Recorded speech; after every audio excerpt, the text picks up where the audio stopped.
This strategy turns a boring 2% stock move into a 300% gain, while the trader buying standard calls next to you loses money.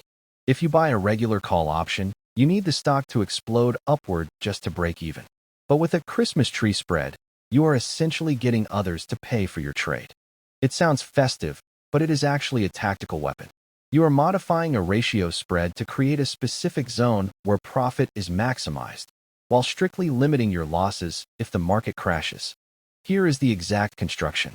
You buy one ATM call, sell 3 OTM calls to fund it, and buy 2 further OTM calls as protection. But here is the twist that catches beginners.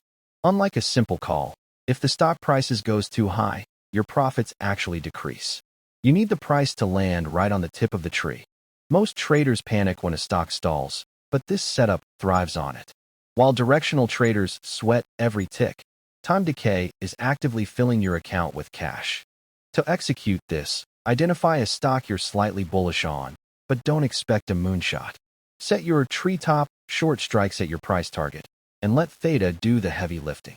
Master the spread, define your risk, and trade smarter.